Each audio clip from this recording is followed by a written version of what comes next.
Gloire à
les pieds à ta grâce pour que cette grâce se répande, non seulement dans ma vie, mais aussi dans ma maison, non seulement dans ma maison, mais aussi dans mes activités, non seulement dans mes activités, mais aussi dans mon travail. Oh oui, souviens-toi de nous ce jour et arrose nos vies de ta fraîche rosée, arrose nos vies de ta sainte volonté.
Sois toujours là.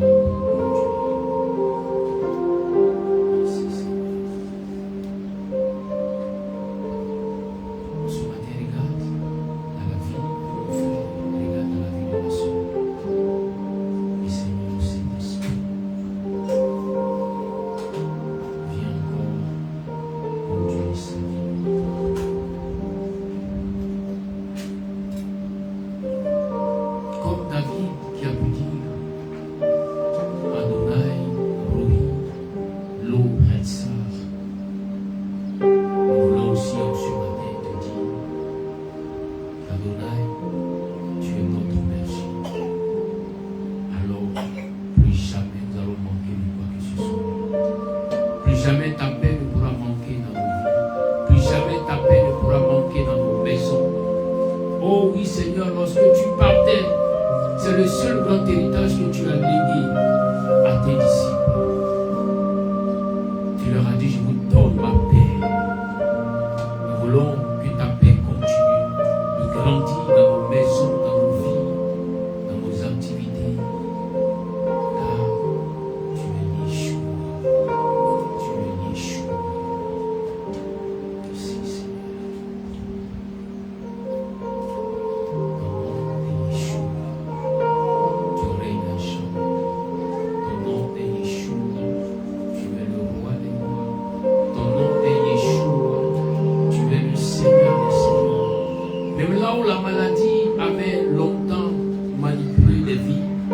Yeshua, dans ta présence, la maladie se dissipe, elle part.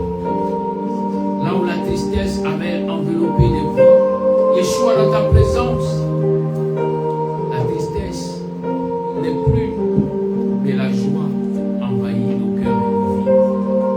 Voilà pourquoi nous sommes là. Nous venons te bénir, nous venons t'exalter. Tu vas continuer l'action que tu as commencée. Tu vas continuer l'action que tu as commencée, Yeshua. Et tu vas bénir en veillant ce matin. Tu vas bénir en veillant ce matin. Au puissant Yeshua.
Hébreux chapitre 2 à partir du verset 1 au verset 15.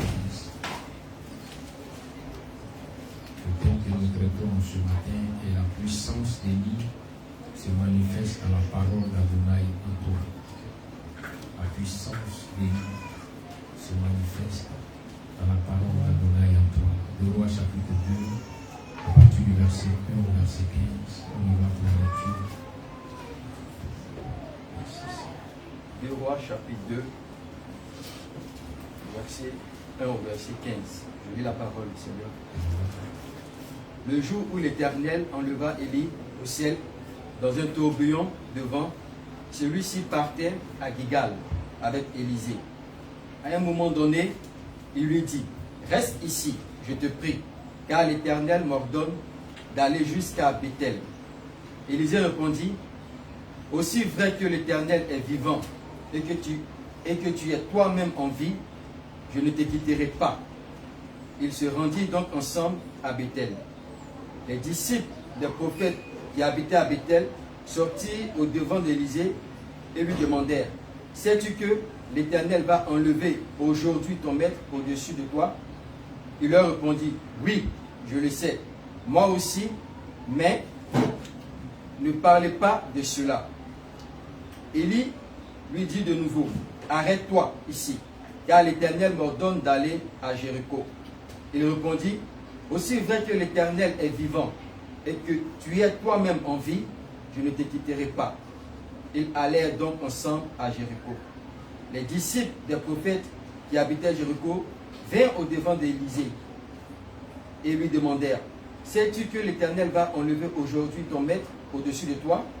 Il répondit: oui, je le sais, moi aussi. Mais ne parlez pas de cela. Et lui dit: reste ici, je te prie, car l'Éternel m'ordonne de me rendre jusqu'au Jourdain. Mais Élisée lui répondit: aussi vrai que l'Éternel est vivant et que tu es toi-même en vie, je ne te quitterai pas. Ils poursuivirent donc tous deux leur chemin. 50 disciples des prophètes les suivirent et se prosternaient en face d'eux. À une certaine distance, lorsqu'ils s'arrêtèrent au bord du Jourdain, alors Élie enleva son manteau, le roula et en frappa l'eau du fleuve qui s'écarta de part et d'autre, de sorte qu'ils purent traverser tous deux à sec. Lorsqu'il eut passé, Élie dit à Élisée: que voudrais-tu que je fasse pour toi? Demande-le-moi avant que je sois enlevé loin de toi. Élisée répondit: j'aimerais recevoir une double part de l'esprit qui réside en toi. Élie répondit: tu as exprimé une demande difficile à satisfaire. Mais si tu me vois pendant que je serai enlevé d'auprès de toi, cela te sera accordé. Si tu ne me vois pas, il ne sera rien. Pendant qu'ils continuèrent à marcher, tout en parlant, un char de feu tiré par des chevaux de feu vint entre eux et les sépara les uns de l'autre. Élie fut entraîné au ciel dans un tourbillon de vent. À cette vue, Élisée s'écria: mon père, toi qui étais comme les chars d'Israël et ses équipages. Puis il le perdit de vue. Saisissant alors ses vêtements, il les déchira en deux et ramassa le manteau qui était tombé des épaules d'Élie. Puis il revint sur ses pas et s'arrêta sur la rive du Jourdain. Il prit le manteau d'Élie, en frappa les eaux du fleuve et s'écria: où est l'Éternel, le Dieu d'Élie? Ainsi il frappa lui aussi l'eau du fleuve qui s'écarta de part et d'autre, et il traversa à pied sec. Les disciples des prophètes de Jéricho, qui le virent d'en face, s'exclamèrent: l'esprit d'Élie repose maintenant sur Élisée. Ils allèrent à sa rencontre et se prosternèrent jusqu'à terre devant lui. Amen. Amen. Merci beaucoup. La grâce d'Adonai soit avec nous ce matin. Nous prions que le Tout-Puissant continue de nous éclairer par son esprit, de nous conduire dans sa vérité. Et que les brachons du Seigneur pour nous cette semaine soient évidents et se manifestent pour la puissance de Yeshua, de Mashiach. Que Dieu nous bénisse. Donc je disais que le thème est la puissance d'Élie se manifeste dans la parole d'Adonai pour toi. Il y a forcément une parole qu'Adonai a déposée ou va déposer sur ta vie. Et cette parole est l'activateur de la grâce de Dieu sur ta vie. La chose la plus importante pour Élisée n'était pas d'avoir simplement le manteau, comme on peut l'appeler ici, d'avoir l'onction. Mais une onction, ça implique l'activation de l'onction, est comme une personne qui a une voiture de valeur, mais qui n'a ni carburant, ni la clé pour démarrer le véhicule. Ça sera comme un musée. Chez toi, le véhicule sera là, tu pourras l'admirer chaque jour, mais tu ne pourras jamais l'utiliser, mais tu ne pourras pas l'expérimenter et profiter des avantages. Amen. Et pour nous, qui avons décidé de suivre le chemin du Seigneur Yeshua, en ce matin, nous devons nous attendre à ce que le Seigneur nous donne une clé d'activation pour la grâce qu'il pose sur nos vies. Alléluia. Et pour comprendre cela, nous allons voir que, d'abord, dès le départ, Élisée s'est concentré sur quelque chose qui certainement était différent de la vision de Dieu pour nous. Lorsque nous prenons 1 Roi chapitre 19, à partir du verset 16 au verset 20, il est écrit, tu oindras aussi Jéhu, fils de Nimshi, pour roi d'Israël, et tu oindras Élisée, fils de Shaphat, d'Abel, Méhola, pour prophète à ta place. Et il arrivera que celui qui échappera à l'épée de Hazaël, Jéhu le fera mourir. Et celui qui échappera à l'épée de Jéhu, Élisée le fera mourir. Mais je laisserai en Israël 7000 hommes, tous ceux qui n'ont point fléchi les genoux devant Baal et dont la bouche de la poing baisée. Élie partit de là et il trouva Élisée, fils de Shaphat, qui labourait. Il y avait devant lui 12 paires de bœufs et il était avec la douzaine. Élie s'approcha de lui et il jeta sur lui son manteau. Élisée, quittant ses bœufs, courut auprès d'Élie et dit, laisse-moi embrasser mon père et ma mère et je te suivrai. Élie lui répondit, va et reviens, car pense à ce que je t'ai fait. Amen. Voyez-vous, voici l'appel d'Élisée. Lorsque le prophète reçoit la parole du Seigneur et qu'il part là-bas sur le territoire, dans ce champ où Élisée était avec ses parents en train de labourer, en train de travailler, Élie n'a pas dit à Élisée, suis-moi. Mais Élie a posé une action sur la vie d'Élisée qui allait l'amener à comprendre que le temps avait sonné pour qu'il prenne le chemin par lequel le Seigneur lui-même allait non seulement le bénir, mais allait aussi bénir sa maison. Élisée pensait durant toutes ces années que le fait de travailler au champ pour ses parents était une bonne chose. Effectivement, c'en était. Mais la chose qui allait amener Élisée à rendre ses parents encore plus heureux, là où ils allaient peut-être travailler, mais recevoir plus que ce qu'ils avaient semé, était qu'Élisée fasse la volonté d'Adonai. Il arrive souvent que les gens empruntent un chemin qu'ils ont eux-mêmes apprécié, un chemin que les parents ont apprécié. Alors ils ont fait ces activités, ils ont posé ces actions-là pour pouvoir satisfaire ceux qui sont autour d'eux, pour pouvoir satisfaire eux-mêmes leur propre personne. Mais ils se rendent compte que les temps passent, mais on se rend compte que c'est comme un perpétuel recommencement. C'est vrai que je travaille, c'est vrai que j'ai un salaire, mais je me rends compte que le salaire ne permet pas d'avancer. Je n'évolue pas, je suis toujours au même stade.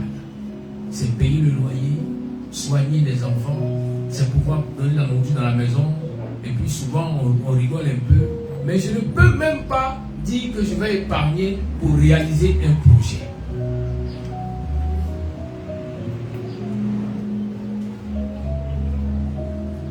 Bien-aimés, vous savez, dans la volonté du Seigneur, il y a ce qu'on appelle la volonté permissive, que plusieurs expérimentent. La volonté que Dieu permet, parce que tu insistes. Souvent, il te maintient là, disant, ma fille attend, mon fils attend, je vais faire quelque chose avec toi.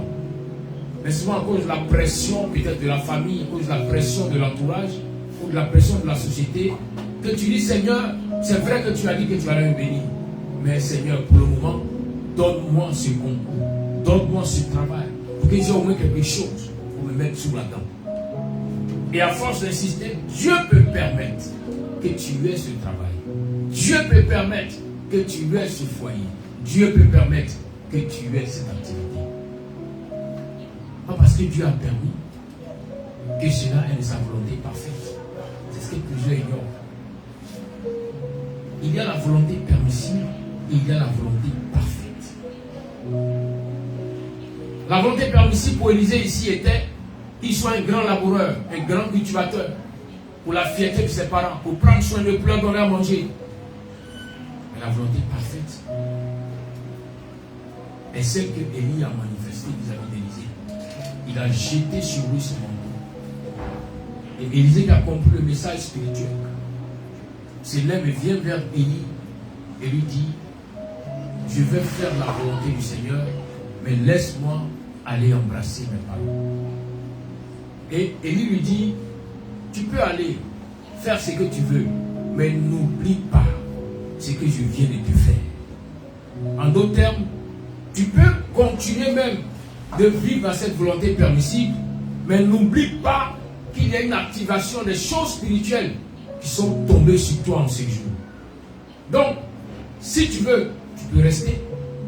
Mais le fait que le regard du Seigneur se pose sur toi parce qu'il veut commencer sa volonté dans ta vie, si tu ne reviens pas, tu vas te rendre compte que tu seras là-bas.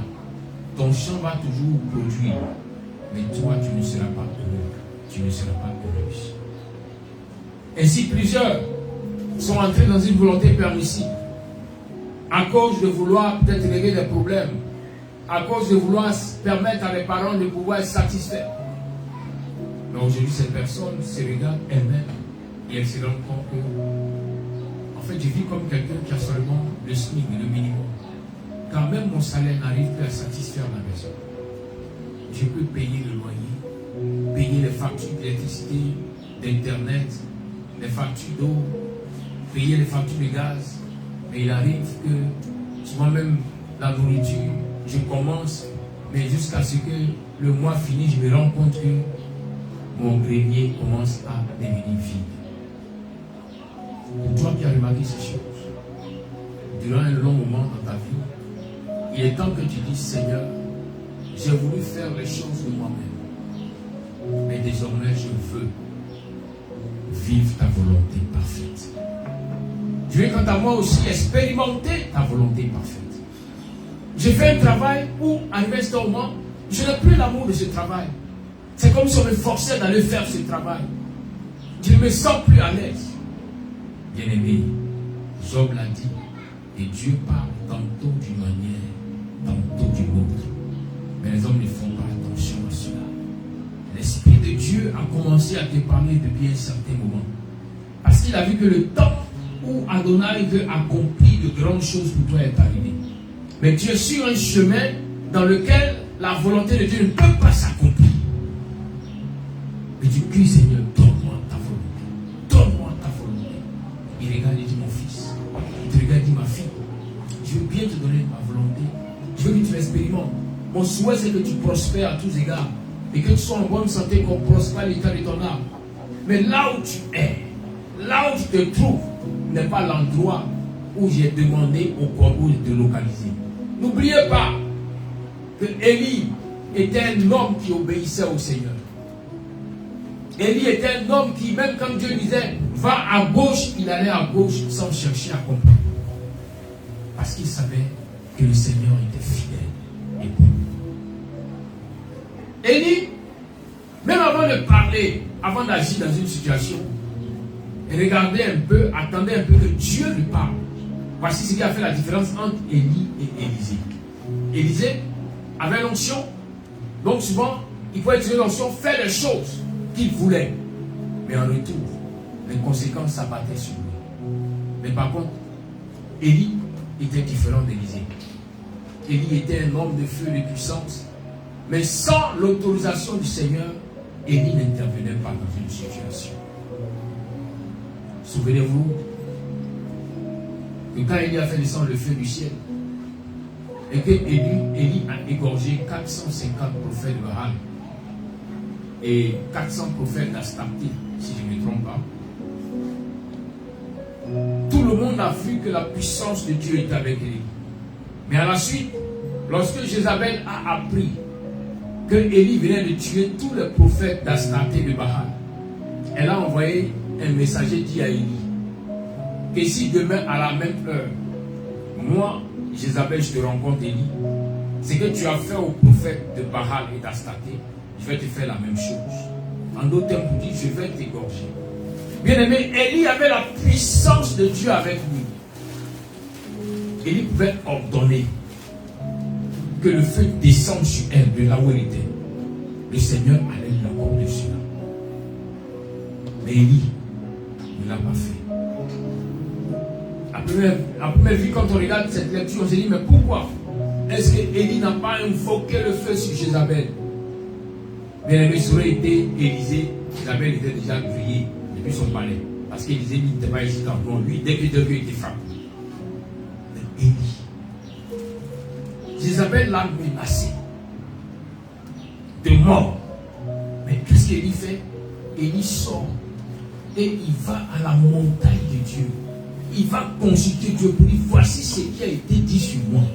Seigneur, qu'est-ce que toi tu en penses? Voici le fruit de l'esprit d'Adonai. Donc l'apôtre Paul parle en Galates 5, verset 22. Et le fruit de Dieu, c'est l'amour, c'est la patience. Élisée savait être très patient. Élie savait être très patient. Élie n'était pas dans la précipitation. Ne pas commettre des erreurs.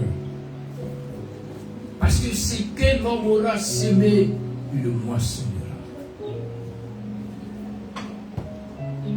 C'est pour ce matin. Je viens t'interpeller sur un fait. Ne sois pas pressé souvent d'agir. Laisse le Seigneur te donner l'autorisation. Là, quand tu agis, tu es serein, tu es sereine. Tu sais qu'en retour, il n'aura pas de châtiment contre toi. Mais si tu veux que Dieu permette une action, mais qui n'a pas été une action parfaite, selon la volonté du Seigneur, l'action viendra. Mais en retour, tu pourras récolter ce que tu as semé. Est-ce que tu peux comprendre ce matin? Il y a des moments où les situations se présentent à toi, et tu veux tellement que le Seigneur intervienne que tu proclames des paroles. Donc tu demandes à Dieu de permettre quelque chose. Il va le permettre. Mais comme il ne te l'a pas dit, et que toi tu veux qu'il le permette, il va te le permettre. Mais c'est toi qui as sémé. Alors c'est toi qui vas récolter. Est-ce que tu peux comprendre ce matin? Alors que si lui te demandait de faire la chose, donc c'est lui, Adonai, qui a semé. Toi tu n'es qu'un perroquet qui répète ce qu'il a dit.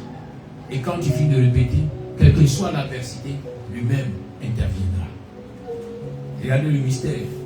Quand le Seigneur dit à Élie, retourne, va dire à Cap qu'il va pleuvoir. Va, retourne, va montrer au peuple que je suis Dieu. Et Élie lance le défi au prophète de Baal. Et la Bible nous dit qu'il y avait 850 prophètes. Voyez-vous, 850 personnes d'un côté en train d'invoquer Baal. Élie était seul de ce côté-ci en train d'évoquer Adonai. Mais chose bizarre, c'est que quand le feu descend du ciel, quand Élie invoque pour dire Seigneur, que l'on sache que je suis ton serviteur, quand le feu descend du ciel, on ne me dit pas qu'est-ce qui s'est passé pour que les prophètes des Baal, les 850 soient immobilisés, ils ne puissent pas bouger. Normalement, quand Élie a commencé à égorger le premier, le deuxième, le troisième, au dixième, les 700 et quelques pouvaient commencer à mourir, vrai ou faux? Mais qu'est-ce qui s'est passé? Et puis ils sont restés. Et puis l'Église a égorgé tous. Celui qui a donné la parole à Élie a mis les moyens à disposition d'Élie pour que cette parole s'accomplisse.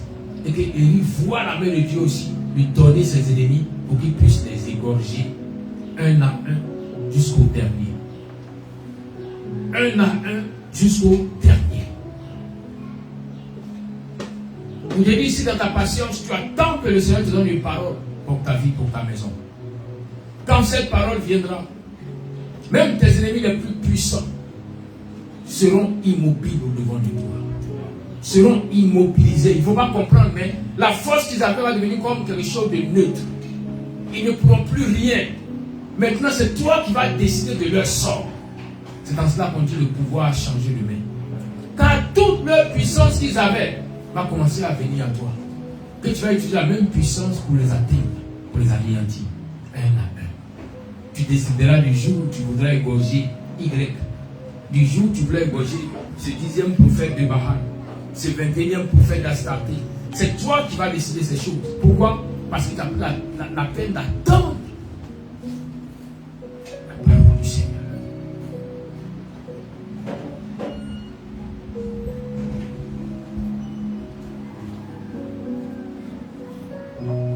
pendant plusieurs lit la parole de Dieu, elle ne se concentre seulement que sur le côté où Élisa dit donne-moi la double portion de l'onction d'Élie.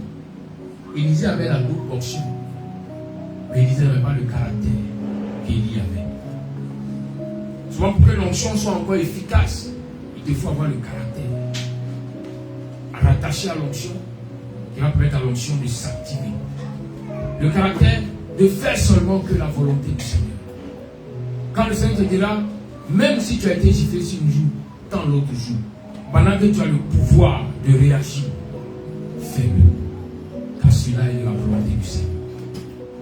Souvenez-vous que le Seigneur Jésus dans le jardin, lorsqu'ils sont venus pour le capturer, Pierre s'est énervé.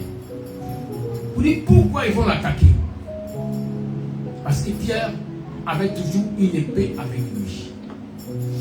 Pierre déclenche l'épée, il attaque le premier dont il fait sauter l'oreille. Jésus lui dit, arrête. Pierre, si moi-même je voulais, j'allais appeler, j'allais invoquer, et des milliers d'anges descendront pour exterminer toutes ces personnes. Mais laisse la volonté du Seigneur se faire. Souvent, tu es pressé pour crier à Dieu pendant que c'est la volonté du Seigneur. C'est pourquoi avant de crier au Seigneur, dis Seigneur que ta volonté soit faite, que ton règne vienne. Car souvent tu peux ne pas reconnaître la volonté de Dieu. Car il y a des volontés de Dieu qui peuvent se manifester, et dans cette manifestation, la volonté de Dieu peut même t'amener à pleurer. Tu vas dire, mais pourquoi je pleure? Ce n'est pas normal. Seigneur, ne permets pas. Seigneur, pourquoi tu me permets de pleurer? Avant de crier ainsi, demande Seigneur, est-ce de ta volonté que je pleure? Est-ce ta volonté que je pleure? Jésus n'a-t-il pas dit que vous connaîtrez la vérité et la vérité vous affranchira et la vérité vous rendra libre? Et la vérité, quand tu connais, tu es là pour. Quand tu découvres, le Seigneur te révèle que la personne qui a été à la base de ton problème, là où on t'a chassé au travail, la personne qui a été à la base de ta maladie, où tu as fleuré la mort, la voici. Et quand tu regardes tout Seigneur, Dieu peut penser à toute autre personne sauf à celle. Celle dont la vie parle, pour qui je mettais le sac et la cendre sur la tête quand elle avait des problèmes. Cette personne que j'ai pris plus qu'une soeur, plus qu'un frère. Donc Jésus le voit, Seigneur, que le cœur de cette personne est méchant. Et tu es tellement dépassé par la révélation que tu commences par pleurer. Voyez-vous, la volonté du Seigneur peut te faire pleurer souvent. C'est pas toujours où tu pleures que tu vas accuser les ténèbres pour dire, mais ça c'est la sorcellerie, Seigneur, envoie le feu. Non, calme-toi d'abord. Ne dérange pas les missiles. Calme-toi. Aie la conviction, aie l'assurance, aie la certitude avant de déployer un missile. Dis Seigneur, est-ce que c'est ta volonté? Ta parole déclare que toutes choses concourent au bien de ceux qui t'aiment. Je suis en train de pleurer maintenant. Est-ce que cela est de ta volonté? Il pourra te dire oui ou non. S'il te dit que ce n'est pas de ta volonté, là tu pourras déployer des armes de guerre. Mais quand il te dira que c'est ta volonté, c'est de sa volonté, tu pourras dire Seigneur, je te bénis. Comme Job l'a dit, tu l'as donné, tu l'as repris, que ton nom soit béni. Voici comment marche une personne qui a l'esprit d'Élie avec elle. Elle n'est pas dans la précipitation. Elle n'est pas dans la précipitation. Elle ne dit pas non, comme on m'a attaqué, donc il faut que je puisse riposter automatiquement. Non. Elle cherche la volonté de Dieu. Seigneur, je veux ta volonté. Voilà comment aussi, même quand la joie vient, même quand la bénédiction arrive en abondance, cette personne écrira pour dire Seigneur, merci car tu m'as béni. Non. Elle voudra comprendre, Seigneur, est-ce que là aussi c'est ta volonté? Quand ta parole déclare que quand tu bénis, tu éloignes le chagrin. Père, si c'est ta volonté, alors qu'aucun chagrin ne s'approche de ma vie. Qu'aucun chagrin ne s'approche de ma maison. Qu'aucun chagrin ne s'approche de ma famille. Car il y a souvent des actions des ténèbres qui ont vu, qui ont localisé que le Seigneur a décidé de bénir dans cette saison-ci. Mais comme ils ne peuvent plus empêcher la bénédiction de Dieu d'arriver, alors souvent ils voudront précipiter une bénédiction vers toi, mais qui n'est pas encore de Dieu.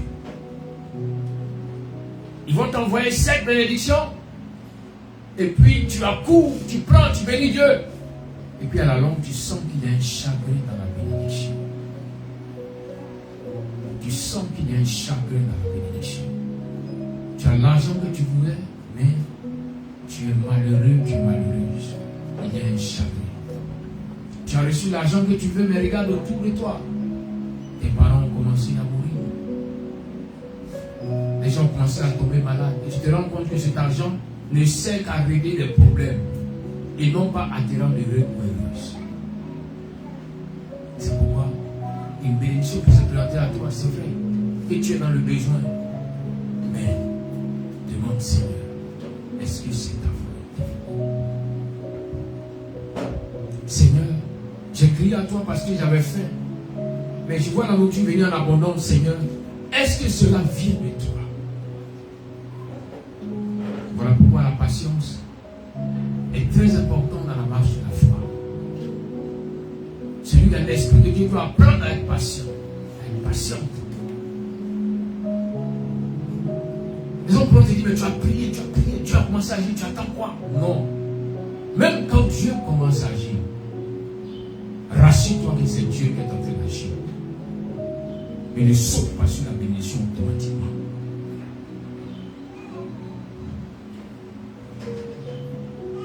Élie avait ce discernement-là. Voilà pourquoi lorsqu'il arrive à la montagne de Dieu, avant que le Seigneur se révèle au prophète Élie, la Bible fait mention que le feu est descendu du ciel. Mais Élie était serein, car il attendait la volonté du Seigneur. Ami déclare que les montagnes ont commencé à trembler, la terre a tremblé, les montagnes ont été déchirées comme des papiers devant Élie. Et Élie dit non, je ne suis pas convaincu que c'est Dieu encore. Il y a eu beaucoup de manifestations, de puissance, mais Dieu n'était pas avec lui. Mais il y a des choses bizarres. Élie venait, il y a quelques temps, manifester la puissance de Dieu, fait descendre le feu du ciel. Mais quand Élie arrive à la montagne de Dieu, que le feu descend du ciel, Élie n'est pas convaincu que c'est Dieu. Parce que l'esprit qui était en lui, Élie se laissait conduire par l'esprit d'Adonai. Disant, même quand j'ai vu le feu descendre, semblable au feu que j'avais vu tuer les prophètes de Baal, Élie demandait à l'esprit de Dieu, est-ce que c'est de Dieu? Quand l'esprit disait à Élie, non, ce n'est pas de Dieu. Alors il s'est détourné, il attendait toujours Dieu. Plusieurs ont été égarés dans la précipitation parce qu'ils n'ont pas eu en elle la patience. Alors que tu souffrais, tu pleurais, tu as demandé à Dieu quelque chose. Mais avant que Dieu n'intervienne, le diable a commencé à se manifester. Ou Dieu a intervenu, puis après le diable est venu commencer à se manifester. Parce que Dieu a intervenu au départ, alors tu dis que non, tout ce qui va se manifester est de Dieu. Non. À chaque fois qu'il y a une nouvelle manifestation, interroge pour savoir est-ce que cela est de Dieu. Car Élie qui avait fait descendre le feu il y a quelques jours au passé, voit le feu descendre, mais il interroge encore Dieu. Il demande à l'Esprit de Dieu, est-ce que cela est de Dieu? Quand l'Esprit dit non, alors il se détourne de ces choses. Jusqu'à ce qu'il entende une douce voix, une voix calme et paisible, qui l'appelait. Et là, l'Esprit qui est avec nous, l'Esprit d'Adonai qui est avec Élie, a rassuré Élie que voici maintenant, le Seigneur arrive. Et ainsi, Élie sort de la grotte, il ouvre sa tête et il s'attend à ce que le Seigneur lui parle.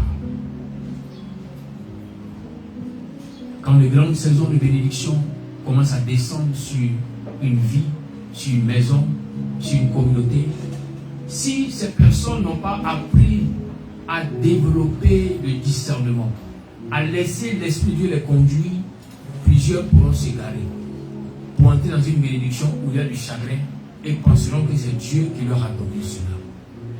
Bien-aimé, Salomon, le roi Salomon, à qui Dieu a donné le pouvoir financier, lui disant avant toi et après toi, il n'y aura personne qui sera richement béni comme toi. Salomon dit en proverbe que c'est la bénédiction de l'Éternel qui enrichit et il ne l'a fait sur le cœur chagrin. Le premier principe de la bénédiction de l'Éternel, c'est que cette bénédiction enrichit. Quand on dit enrichit, c'est dit j'ai eu 100 000 et avec le temps les 100 000 deviennent 200 000.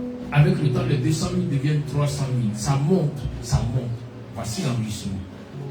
Et il n'y a pas de chagrin. On dit j'ai eu 100 000 et il y a des maladies dans ma famille qui font 99 000. Non, Dieu n'agit pas ici. C'est pourquoi avant de te bénir, il prend la peine de restaurer tout autour de toi. Et là où tu rentres dans la bénédiction, tu ne deviens plus cette personne qui reçoit pour nourrir toute une grande famille. Mais cette personne qui a reçu et qui a permis que l'huile qui a coulé sa tête coule sur sa barre et sur ses vêtements. Donc tu as été béni. Mais je prends la peine aussi de permettre que ta bénédiction puisse amener plusieurs à lui, à qui pourra bénir aussi. Et donc si vous êtes 10 dans la famille, que le Seigneur t'a béni et qu'il a béni 5 autres dans la famille, tu verras que les problèmes de la famille seront moins des charges pour toi. Quand on dira qu'il y a un problème dans la famille, parce que vous êtes 6 personnes qui ont été bénies dans la famille, quand vous allez vous associer, vous serez encore plus fort. Mais quand tu restes le seul ou la seule personne qui doit prendre en charge toute la famille, regarde, même si tu as été 10 millions aujourd'hui, 3 mois ne pourront pas arriver, qu'il sera fini. Parce que les problèmes viendront. Et c'est toi seul qui sera en train de régler les problèmes. Ça, c'est du chagrin. Ça, c'est du chagrin.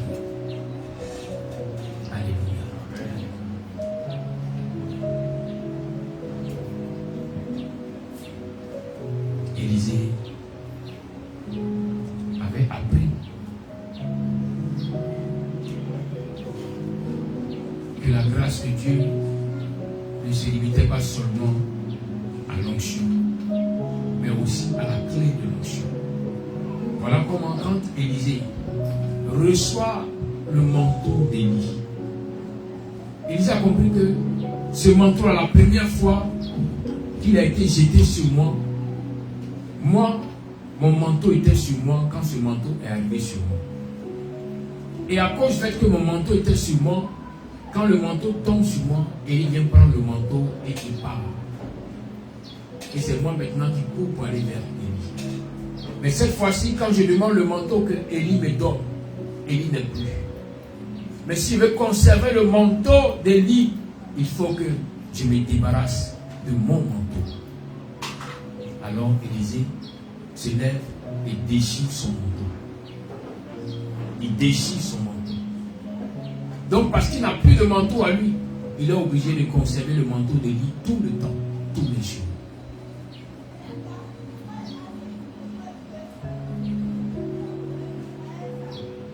Sois le Seigneur peut déverser la grâce et la bénédiction pour ce que tu lui as demandé.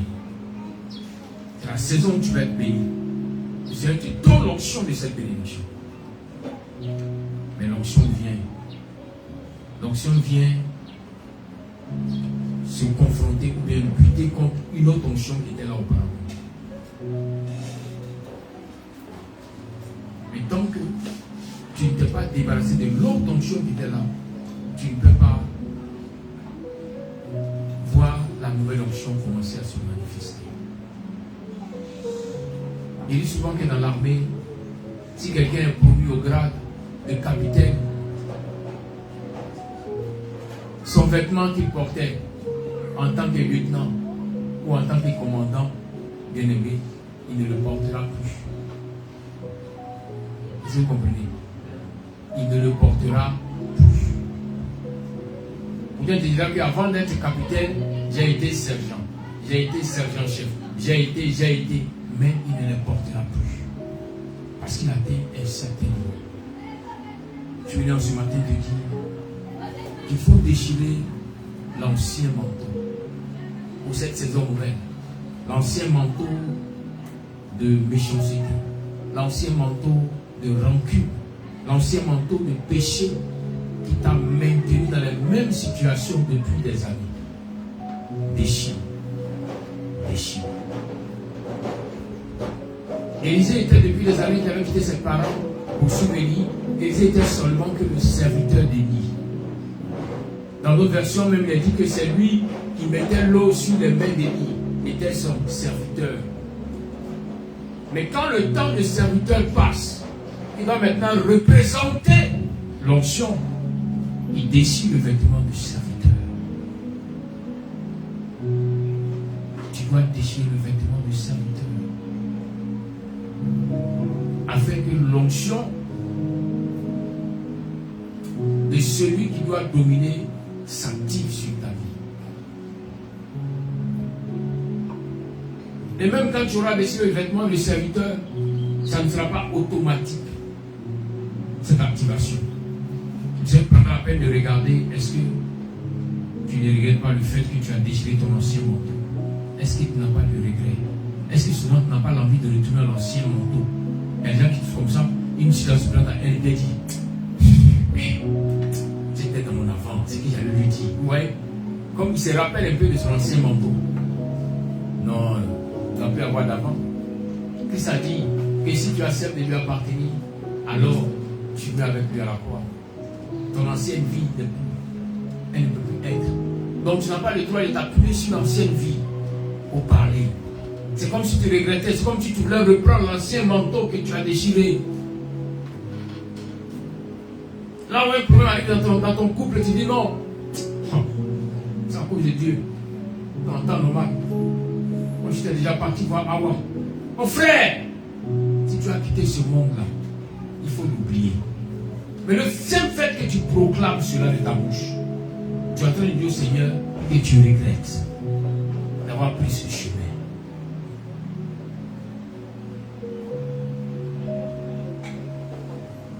Remarquez qu'un enfant qui est né ne connaît pas qu'il avait un passé, parce qu'il n'a plus de passé, il vient de naître.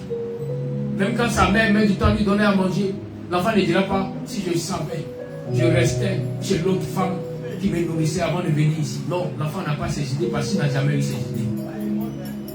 Donc souvent, évite de ramener le passé. Le diable veut que tu ramènes ton passé parce qu'il veut te ramener dans le passé. Est-ce que tu me comprends? Le diable veut que tu ramènes ton passé parce qu'il veut te ramener dans le passé. Là, je te dis non, mon fils, ma fille, allons à l'autre bord. Le diable dit, oh, il aura des vagues. Mais souviens-toi, quand tu es sur la terre, tout est paisible. Évite de regarder en arrière. Il y a des moments où quand tu es en arrière, tu vas sécher comme la femme de l'autre.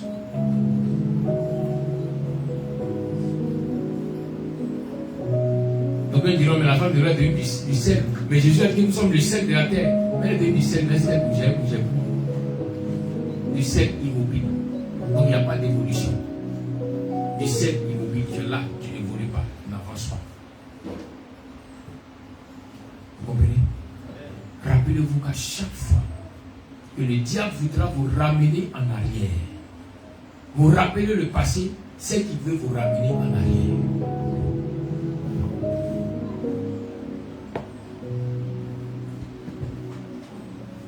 Quand le Seigneur commence à bénir quelqu'un, que le diable le rappelle les faits passés, et cette personne admet et accepte les faits passés, vous allez voir les temps qui vont suivre, va commencer à descendre, va commencer à avoir des problèmes, et se retrouver à cette vie qu'elle avait dans le passé. Vous voyez quoi, souvent, le diable aime ramener, à ceux qui n'ont pas compris ce message, le diable ramène les problèmes du passé. Il y a des personnes qui ont connu des personnes, peut-être même qui ont commencé un foyer avant d'être aujourd'hui dans ce foyer-là. Mais tant que tu laisseras le diable te ramener dans l'ancien foyer, c'est que bientôt tu vas te séparer. S'il te rappelle le passé, c'est qu'il t'envoie dans le passé.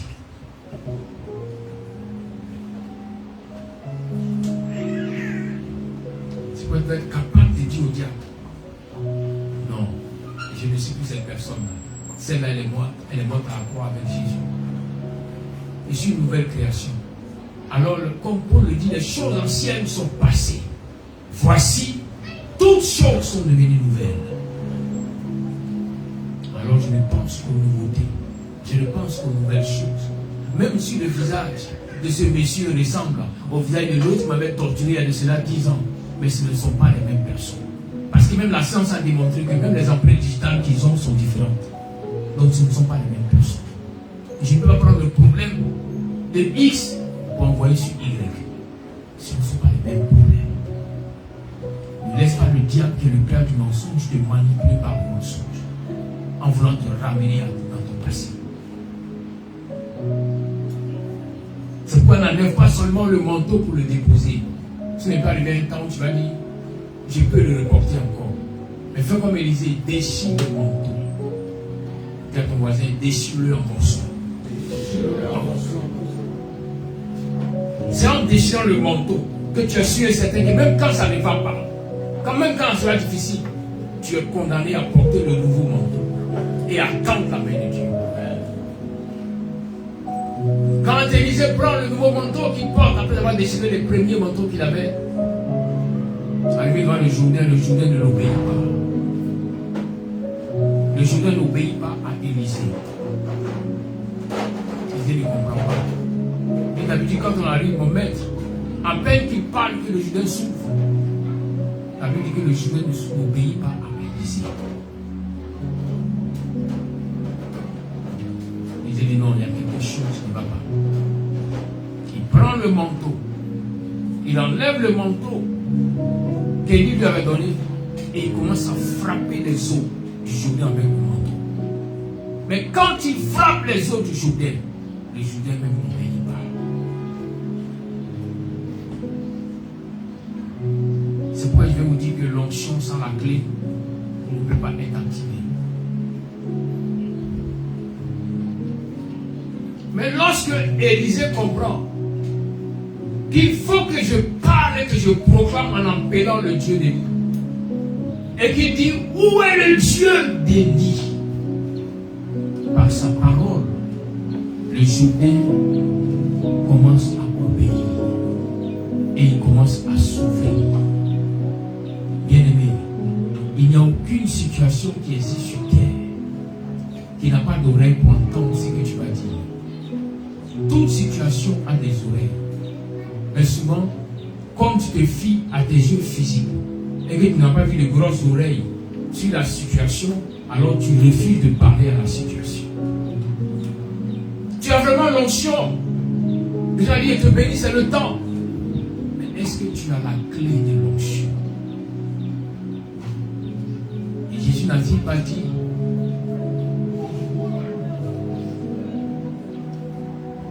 en Matthieu 16, verset 19, que je te donne les clés du royaume des cieux. Ce que tu vas lier sur la terre sera lié dans les cieux. Et ce que tu vas lier dans les cieux, ce que tu vas délier sur la terre sera délié dans les cieux. Vous savez, le problème souvent qui amène plusieurs à ne pas expérimenter la grâce de Dieu, c'est que plusieurs attendent que Dieu lie la chose dans les cieux afin qu'elle soit liée sur la terre.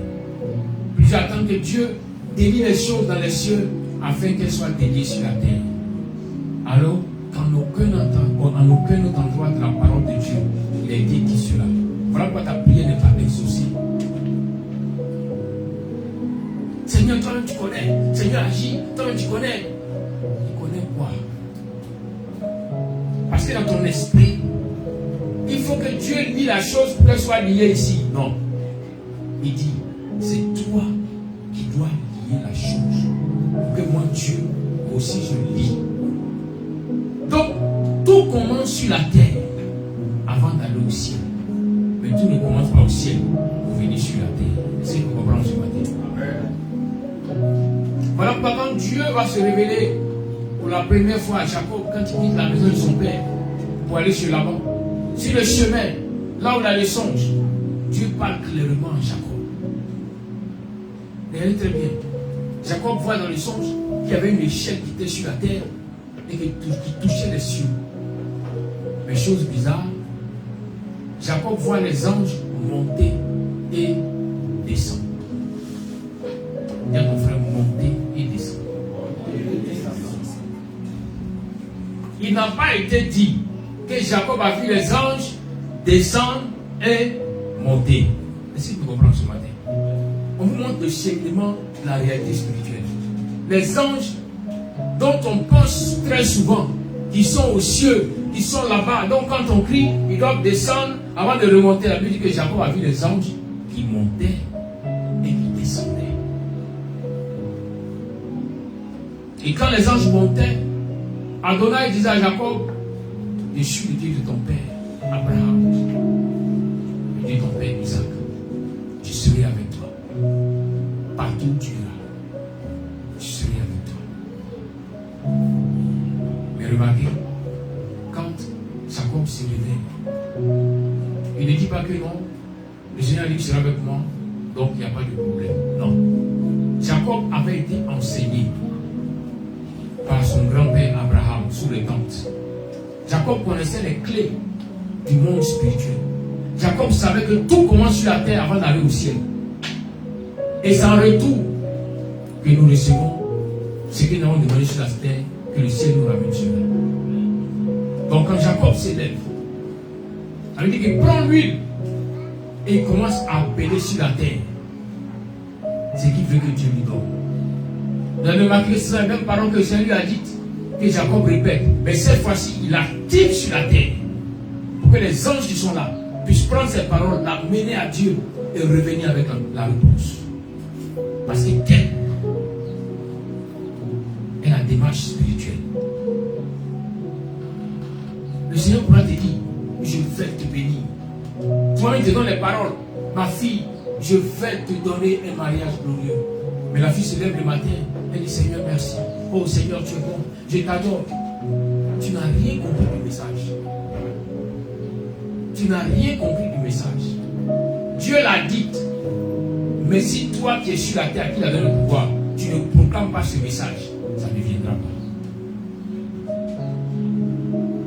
Est-ce que vous comprenez? Remarquez Ézéchiel. Quand tu se retrouves dans la vallée des ossements desséchés, l'Esprit de Dieu fait faire le tour. Il voit que tout est sec. Et le Seigneur demande, mais Ézéchiel, est-ce que tu penses que ces ossements pourront revivre? Il dit, Seigneur, tu le sais. Mais qu'est-ce que le Seigneur dit à la suite? Il dit, fils de l'homme, prophétise. Prophétiser, c'est parler de la part de Dieu. C'est parler les paroles de Dieu. Mais que je veux voir ce matin sur la terre. Il dit, dis à ces ossements, ossements desséchés. Et puis Ézéchiel répète, ossements desséchés. Il dit, vous vivrez. Ézéchiel répète, vous vivrez. Il dit, les nerfs viendront sur vous. Ézéchiel répète, les nerfs viendront sur vous. Et puis il voit que ça commence à prendre forme. Il dit, waouh, ça c'est un mystère. Il dit, vous aurez la chair. Ézéchiel dit, vous aurez la chair. La chair vient. Il dit, la peau viendra sur vous. Il dit, désormais je déclare que la peau vient sur vous. Tout ce que Ézéchiel déclare se matérialise. Mais quand il entend Dieu parler, ça ne se matérialise pas. Est-ce que vous me comprenez ce matin? Le Seigneur pourra te montrer la clé de ta guérison, de ta bénédiction, de ton succès. Mais si tu ne l'utilises pas, tu ne verras pas sur la santé de ta vie. Si tu ne l'utilises pas, voilà pourquoi plusieurs sont entrés dans les grâces divines où Dieu leur a montré qu'il est guéri totalement, Dieu leur a montré qu'il est béni pleinement. Mais quand ces personnes s'élèvent, elles n'appellent pas cela l'existence. Soit disant Dieu a dit, donc ça va arriver. Bien-aimé, Dieu ne saute pas les principes qu'il a établis. Sur la terre, c'est à l'homme qui a donné le pouvoir de dominer. C'est pourquoi même quand Satan voulait attaquer sur la terre, il était obligé de prendre le corps du serpent pour attaquer. C'est pourquoi quand Jésus voulait venir racheter l'humanité, il était obligé de prendre le corps d'un homme pour naître à travers Marie.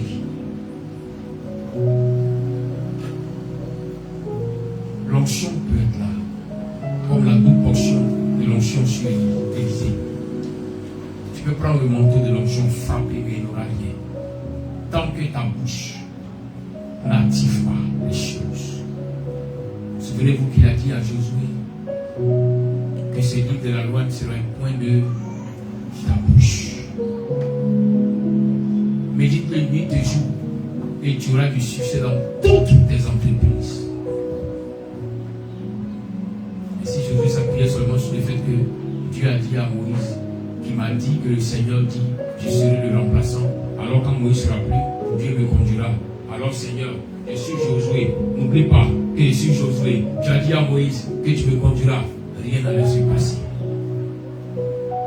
Mais quand Josué rentre dans la présence de Dieu, pendant qu'il faisait le deuil de son père Moïse, la voix du Seigneur lui dit, le seul secret qui va t'amener à être puissant comme Moïse, c'est de ne jamais, jamais éloigner ce livre et ces paroles de ta bouche. Il dit, proclame-les chaque jour et tu verras l'accomplissement des choses chaque jour. En d'autres termes, quand tu vas lier sur la terre, ça sera lié dans les cieux. Et ça prend forme.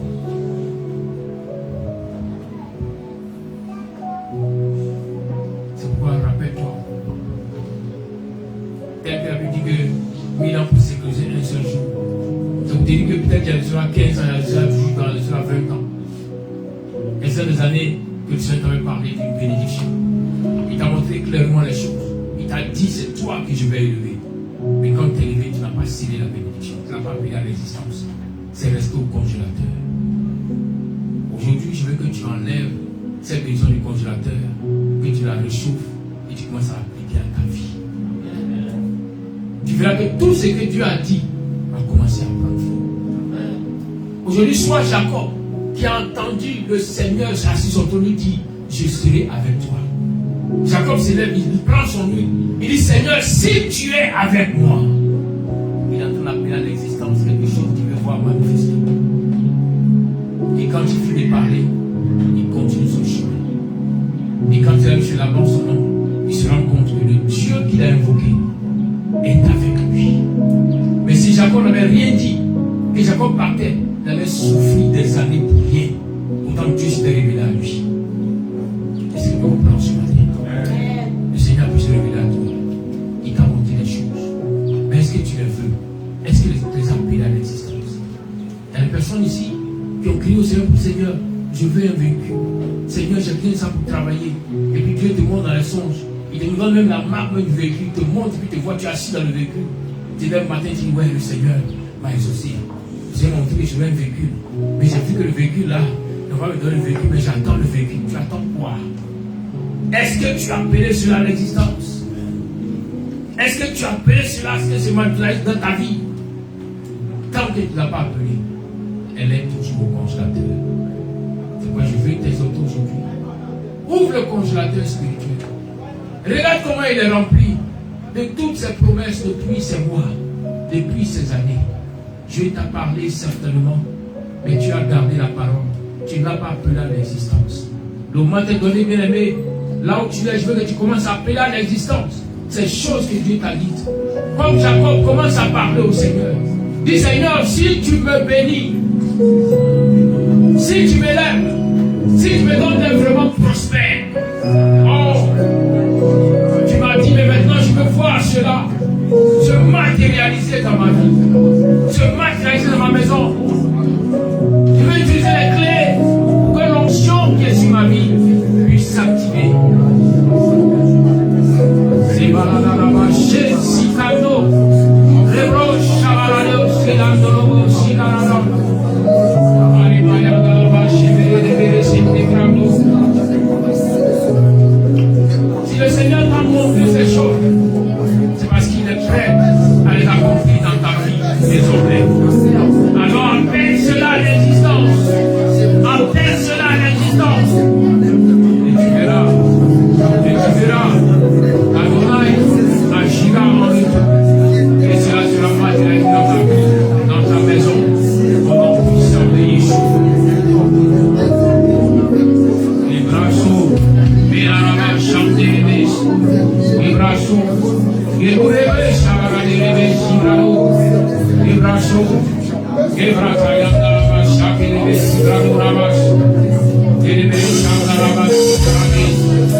Ele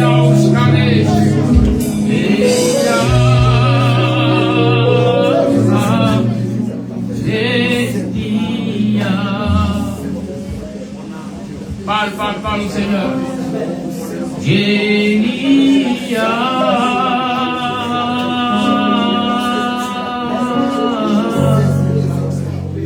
Elia. Parle au Seigneur ce matin.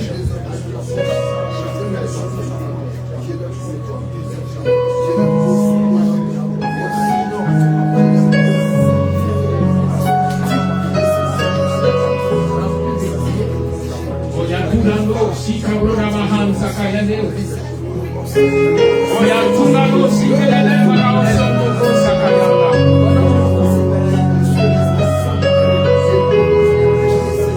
Oh Elia, Elia.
Elles ont vu cela, mais elles n'ont pas appelé cela. Bien-aimé, il est temps que tu appelles à l'existence ce que tu as vu, il t'est sien.